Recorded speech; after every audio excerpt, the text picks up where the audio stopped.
A partir deste momento, você passa a acompanhar pela TVAL o programa Espaço Cidadão. A produção escolhe sempre um tema que pode ser visto de uma maneira muito positiva nos 295 municípios do estado de Santa Catarina. A vida artística das pessoas deficientes. É um tema muito importante para que essas pessoas possam ser incluídas quase que de uma maneira normal na vida das demais pessoas. Nós convidamos Giovana Artigiani, ela é terapeuta ocupacional. Giovana, muito obrigado por atender o nosso convite. Eu que agradeço. É uma coisa importante e eu queria só colocar já até meio profundamente. As pessoas não aceitam, eu digo as pessoas com deficiência, ou as pessoas às vezes falta um impulsozinho, um toquezinho para dar um start na coragem. Por que eu não posso fazer isso? É assim que você encara? É uma excelente questão para a gente começar. É preciso oportunizar para as pessoas com deficiência a possibilidade de se expressar. Artisticamente é um meio, é um modo socialmente reconhecido de demonstrar suas ideias, suas opiniões, seus sentimentos.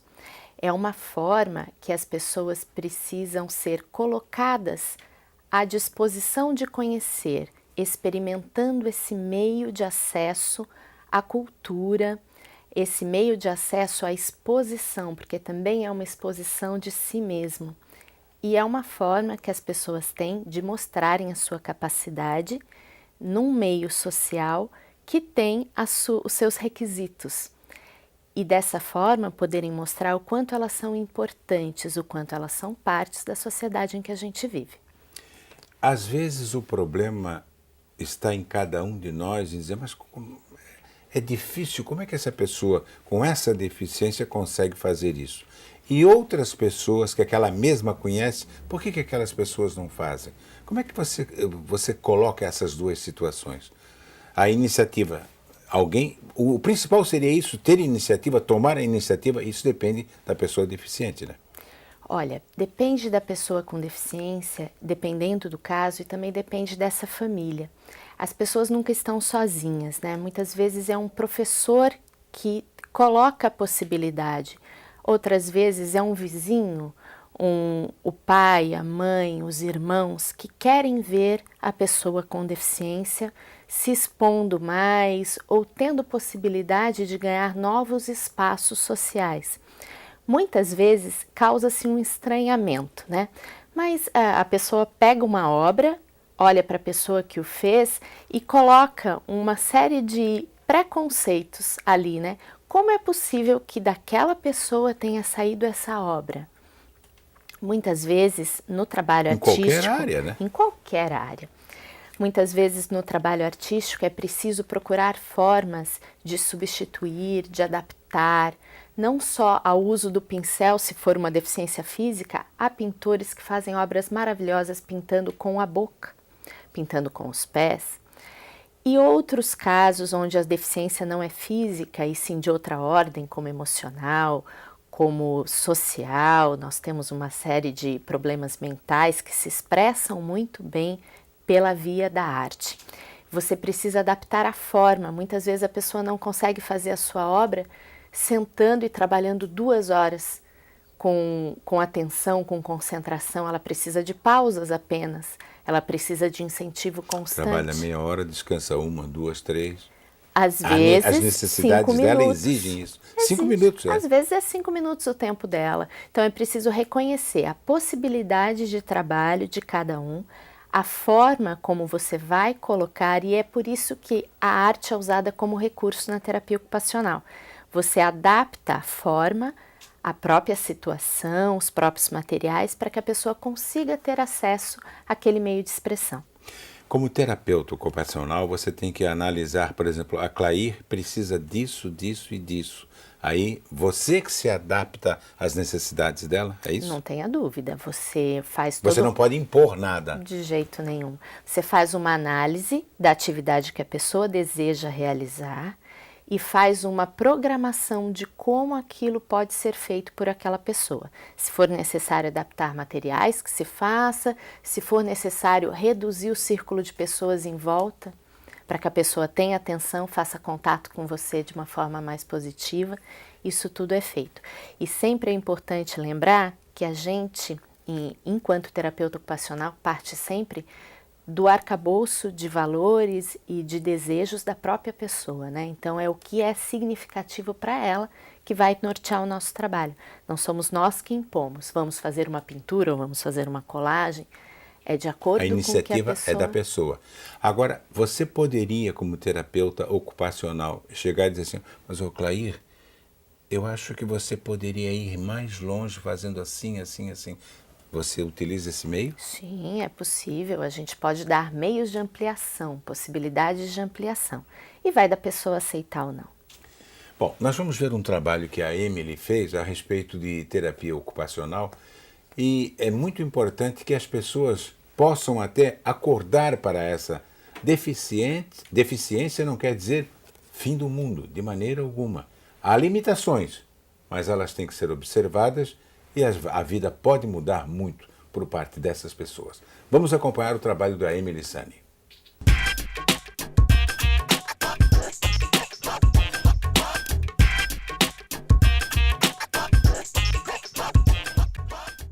Pedro tem 29 anos e foi diagnosticado com autismo nos primeiros anos de vida. O rapaz, que desde pequeno sempre gostou de cores e música, mostra que o dom pela arte não se perdeu com o tempo. No atendimento de terapia funcional feita em casa, Pedro mostra uma arte diferenciada e cheia de emoção. Eu acho que sim, porque eu diria que desde muito pequeno ele sempre gostou muito de cores. As cores sempre chamaram o amarelo, as cores sempre chamaram a atenção dele, né? Então a primeira palavra que ele falou foi ia, que era amarelo, né? Então eu acho que daí vem a veia artística dele. Arte essa que traz grandes benefícios. A terapia funcional proporcionou ao Pedro o desafio da criação. Cada peça produzida é sinal de que o autismo é um pequeno detalhe em meio à arte. A deficiência é superada através da autoestima e da perfeição. Basicamente, o conhecimento que a criança ou o adulto adquire com novas formas de criatividade, de produzir coisas. E eu acho que o mais importante é a autoestima, porque ela se vê capaz de produzir coisas, de fazer coisas reconhecíveis, coisas bonitas. E eu acho que a autoestima para esse tipo de pessoa é a coisa mais importante. Assim que descobriu a deficiência do filho, Isabel decidiu largar tudo para cuidar dele. E cada nova experiência vivida é motivo de muita inspiração. O artista é inspirado também pelo dia a dia dele, pelas coisas que ele gosta muito ou gosta pouco, mas sempre inspirado no dia a dia, nas vivências do cotidiano dele. E cada vivência tem sua cor, seu cheiro e seu sabor. Assim são suas obras. A emoção mais pura e completa é exposta com um olhar diferente e cheio de sentimento. Porque tudo tem um sentido, né? Por exemplo, ele faz muito trabalho que são chamadas de pinturas temperadas, né? Que são pinturas feitas com canela, com cravo, com erva mate. E ele gosta, ele está muito ligado a toda essa parte de culinária que ele adora, né? Então, ele traz esse gosto dele para as pinturas, para os trabalhos, ou quaisquer outras coisas que são importantes para ele, ele bota a emoção completa ali naquele trabalho.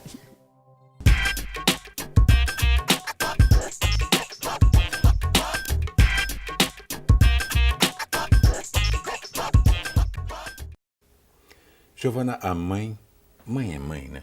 Mas a mãe deixou bem clara a situação. Agora, eu queria aproveitar o fato de falar da mãe. Às vezes os pais é que dizem, não, o meu filho ou a minha filha não vai ter condições de fazer isso. Isso é comum? Isso é muito difícil.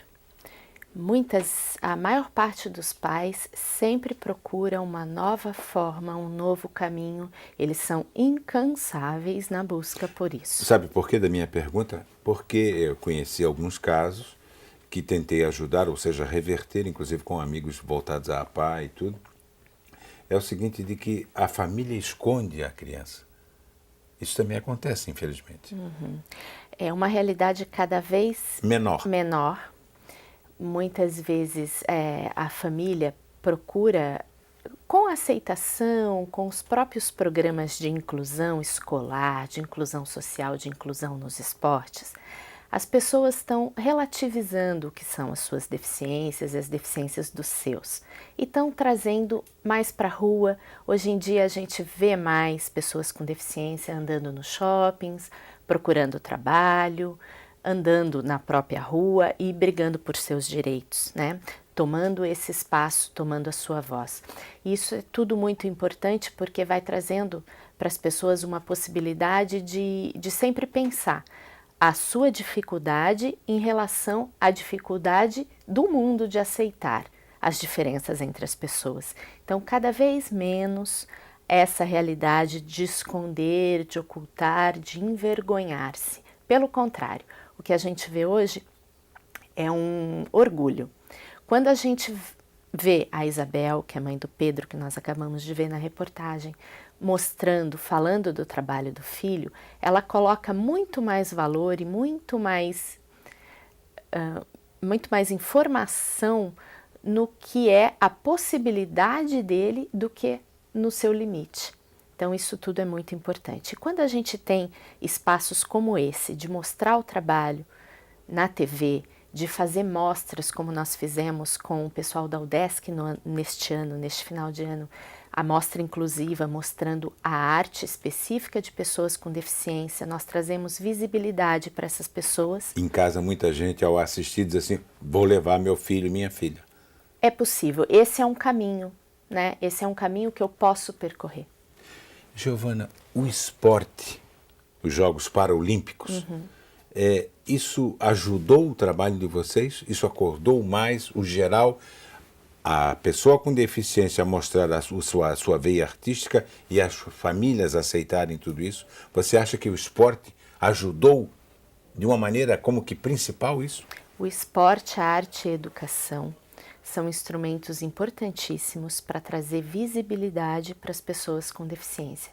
Eles têm condições de mostrar dessa forma o que eles são capazes de produzir para o país, como pessoas íntegras, cheias de qualidades, cheias de vontade. Então, quando o esporte é algo que é muito motivador para as pessoas, né? Ele traz assim uma dimensão de patriotismo também. É muito importante que as pessoas com deficiência sejam apoiadas e sejam valorizadas nas suas ações esportivas, por esse aspecto. Giovana, como é que você descobre que tipo de arte pode ser aplicada naquela pessoa? É que tipo de instrumento terapêutico, né? Tá. Nós vamos aplicar a cada um.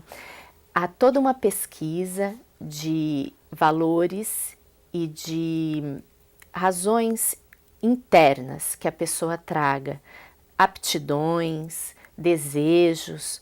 Toda essa pesquisa é feita inicialmente, tanto por parte da própria pessoa, quanto também por entrevista aos familiares, e é oferecido para a pessoa, muitas vezes, várias possibilidades até que a gente chegue a um consenso de qual é o caminho dela.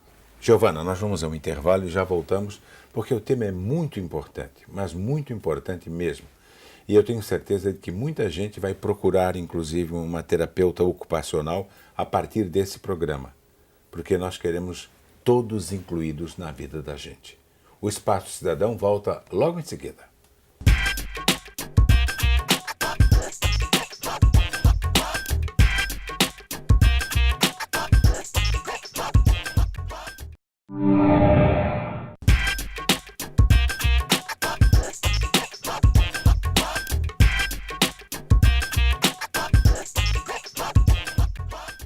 Estamos voltando pela sua TVA com o programa Espaço Cidadão. O nosso tema de hoje é Veia Artística das Pessoas Deficientes. Você tem alguma história, sem mencionar o nome, claro, que te chamou a atenção, que mexeu no teu lado esquerdo, mesmo se você sendo mãe, sendo professora, educadora e tudo, mas aquela tocou fundo no teu coração? Conta para nós. Eu tenho muitas histórias em 20 anos de profissão. E uma é especialmente importante porque quando a gente começa a fazer um atendimento com uma pessoa já com mais idade, que já passou por uma série de experiências na vida, e o que a gente tem, né? As pessoas com mais idade que chegam hoje para a gente em tratamento, elas tiveram experiências diferentes das crianças de hoje que conseguem ser incluídas nas escolas desde cedo. Hoje pode-se começar mais cedo, né? Pode-se começar mais cedo. Eu até uso o termo um erro histórico, né, que a gente tem com as pessoas com deficiência. E então as pessoas passaram por uma série de situações de exclusão e preconceito que marcam as pessoas. Então elas chegam a ponto de dizer assim, olha, eu não sei fazer nada, eu não consigo fazer, né? Então isso marca muito o discurso dessas pessoas com deficiência e com mais idade hoje em dia. E a pessoa fala isso pelo passado. Pelo passado, não tenha dúvida. E quando você começa a mostrar que ela é capaz de fazer coisas, que o que ela faz é bonito, porque o próprio produto da atividade dá esse retorno para ela. Olha, muitas vezes eles se surpreendem. Eu fiz isso, eles mesmos não acreditam. E presenteiam isso para alguém. E essa pessoa também dá esse retorno. E o retorno que essa pessoa dá é colocar na parede da sua casa um quadro, por exemplo. E outras pessoas passam a dar aquele retorno. Então você vai criando um ciclo de autoestima. É um contágio positivo. Com certeza. Que idade tinha essa pessoa? 60 anos. 60 anos. Parabéns pelo teu lado emocional. Isso aí me mexeu comigo também, pelo lado, ainda mais eu que sou safenado, entendo como é que é. Nós temos que tomar muito cuidado quando a gente fala do coração. Mas eu senti você profundamente apaixonada por esse trabalho, por aquilo que você faz há 20 anos, mas o mais importante é descobrir que aquela pessoa com 60 anos, ela não faz mais coisas porque não teve essa atenção quando tinha lá seus 10 anos, 12 anos. É isso? Sem dúvida, e por isso a importância da inclusão educacional é ímpar. Você dá às pessoas possibilidade de se entenderem enquanto pessoas de valor desde muito cedo e de entenderem que as suas dificuldades vão ser consideradas, assim como as suas qualidades também. E mais do que isso, nós temos uma formação de cultura que vai se modificando. Por exemplo, meus filhos, quando estão estudando com crianças com deficiência, eles mudam a sua atitude com elas, porque passam a perceber as suas necessidades e com isso vão formando uma nova cultura que vai se estabelecer daqui para frente. Giovana está recuperada direitinho? Estou recuperada. Bom, nós vamos acompanhar agora mais uma matéria que foi feita pela Emily Sani com um para-atleta que venceu todos os desafios e se tornou um dos 3 melhores atletas do mundo no salto em altura. Eu tenho certeza, Giovana, que até você vai se surpreender. Vamos ao trabalho da Emily.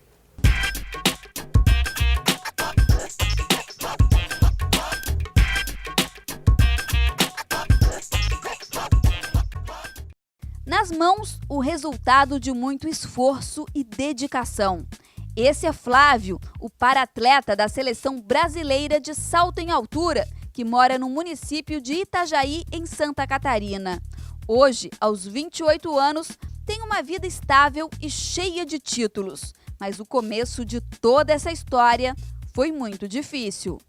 Foi ter perdido a perna com 16 anos de idade, né? Eu acabei aí sofrendo com um tumor maligno no fêmur, com 15 para 16 anos de idade.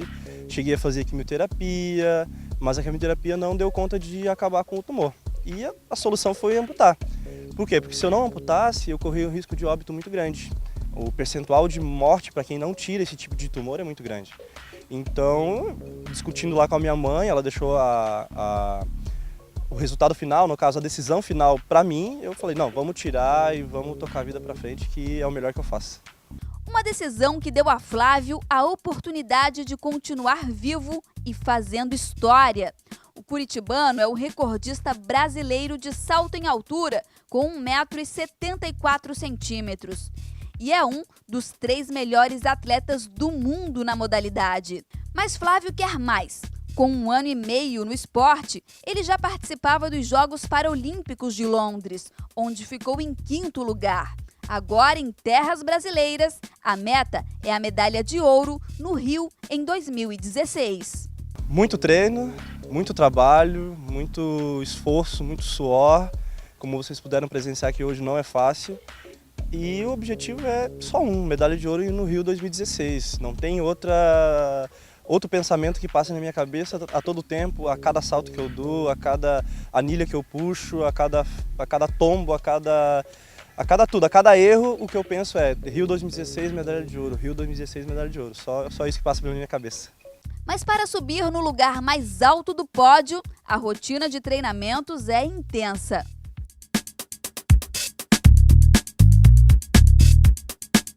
Para alcançar seus objetivos, Flávio deixou Curitiba, a família, os amigos e até o emprego concursado de fiscal de tributos. Sem medo, ele foi em busca dos seus sonhos e, através dos saltos, surpreendeu. Hoje, o curitibano passou em outro concurso, agora no município de Itajaí. A bandeira brasileira ele carrega no peito, no mesmo lugar em que carrega as medalhas. No mesmo lugar em que carrega um coração cheio de vontade de superar grandes desafios. É isso que me move. Eu acho que o primeiro desafio e o grande desafio meu foi ter passado pelo câncer. E a partir dali eu aprendi que nenhum desafio para mim é pouco, nada é impossível. Como eu te falei, eu já escalei, eu já pedalei, eu já joguei tênis, hoje eu faço salto em altura. Todo mundo que eu falo assim, eu faço salto em altura. Só com uma perna? É claro, eu tenho uma só. Mas como é que tu faz? Tem prótese? Não, não tem prótese. Mas como? Todo mundo fica incrédulo com essa situação. Um amputado, eu sou desarticulado, né? Um amputado que não tem nada da perna esquerda, fazer salto em altura e ainda mais fazer a altura que eu faço, né? 1,74 m. Então, desafio é a palavra, desafio é o que me move.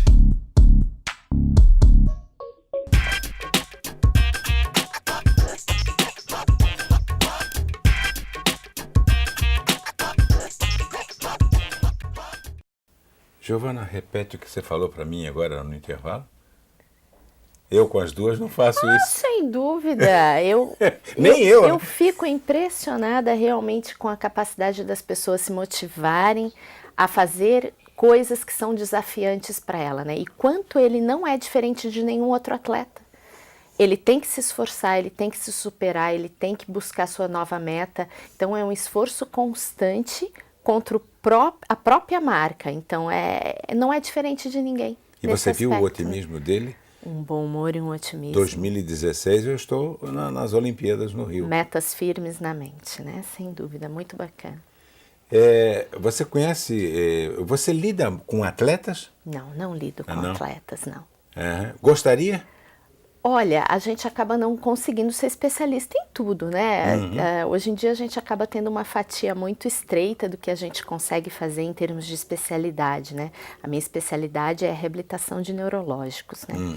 Então, escapa um pouco do que seria a parte dos atletas. Mas eu fico muito, muito impressionada assim, com um veio que a gente tem em paralelo dentro do meu trabalho e do trabalho esportivo, que é a busca da autonomia das pessoas, né? A forma como as pessoas se colocam na vida, buscando novos desafios e buscando se colocar enquanto pessoas únicas, né? O Flávio, ele tem capacidades que são únicas, né? Uma forma de se colocar, requisitos que são só dele, e ele tem que trabalhar isso de forma a chegar no objetivo que ele tem. Então isso é muito similar a qualquer outro desenvolvimento humano. Então isso é muito bonito. As pessoas buscando pelo próprio esforço, a autonomia, o poder de se colocar em sociedade e de mostrar suas capacidades e o que tem de bonito. Depois do que a gente viu na reportagem, você acha que isso possa despertar em outras pessoas não fazer a mesma coisa, Entende como é que é? Mas para aí, se ele faz aquilo lá, eu tenho esse tipo de limitação, por que eu também não posso fazer alguma coisa parecida? É isso? O tempo todo nós estamos nos comparando, né, com outras pessoas que têm um maior número de requisitos, de qualidades, outras pessoas que têm um menor. E a gente pode ver que a possibilidade que se abre em termos de mundo, porque você vê a quantidade de viagens que ele fez. Ele podia estar escondido atrás de um trabalho burocrático, ele passou no concurso, ele tem capacidade intelectual para isso. Ele podia estar lá escondido embaixo de uma mesa, num lugar onde a deficiência dele pouco aparecesse. Mas ele prefere estar movido pelos seus próprios desejos. Se está se expondo, se não está se expondo, ele está se colocando no mundo. Então, essa busca do empoderamento das pessoas com deficiência e da visibilidade, movimentando todo o significado que pode ter o termo de deficiente hoje no nosso mundo, é muito importante. Você acha que os pais hoje não têm mais medo de mostrar o seu filho, a sua filha, ou de tentar dar uma oportunidade para eles? Eu acho que os pais estão mais corajosos, porém mais conscientes também de tudo o que significa isso, a exposição. E isso faz com que as pessoas não se paralisem, mas estejam muito envolvidas em associações, em rodas de conversa, procurando falar sobre o que é dificuldade e o que é facilidade de se fazer isso. Eu acho que as pessoas estão mais conscientes, até mesmo as próprias pessoas com deficiência. Você pega as pessoas com síndrome de Down, por exemplo, são pessoas que têm uma limitação intelectual em diferentes graus, mas que estão se colocando politicamente, falando sobre as suas questões, falando sobre a necessidade de ter oportunidades, e isso é muito bom que aconteça na própria voz das pessoas. Então, a roda vai se movimentando devagar e lentamente. É claro que as pessoas ainda têm medo, as pessoas... não no sentido pejorativo da vergonha, mas ela observa, ela não quer que a exposição seja negativa, ela quer proteger, né? As famílias querem proteger os seus, mas isso são todas as famílias e elas não se paralisam por isso. Você tem 30 segundos. As empresas ajudam hoje de uma maneira geral ou a maioria faz isso porque existe uma lei de ter uma pessoa com deficiência? As leis, elas trazem uma necessidade à tona que não pode ser negada. E a partir do momento que não pode ser negada, as empresas correm atrás de capacitação de como fazer isso. E isso é muito positivo. Eu penso que tudo está se movimentando, né? Uma coisa vai trazendo a outra. Assim como as pessoas com deficiência também percebem a necessidade de se capacitarem, porque querem também concorrer ao mercado de trabalho e a postos melhores no mercado de trabalho. E o empregador, por seu lado, vê a necessidade de adaptar os postos de trabalho para todo tipo de pessoa e os meios de produção também. Então, tudo acontece de forma conjunta. Uma puxa a outra. Giovana, o coração está recuperado direitinho? Sim. Muito obrigado. Tanto quanto possível. Muito obrigado pela entrevista. Eu que agradeço. Obrigado pela aula que você nos deu. Nós entrevistamos a Giovana Artigiani, ela é terapeuta ocupacional. E nós abordamos o tema de hoje, a veia artística dos deficientes. Pense nisso com muito carinho. Não esconda seu filho, sua filha. Eles merecem uma oportunidade. O Espaço Cidadão volta na semana que vem com outro tema. Até lá!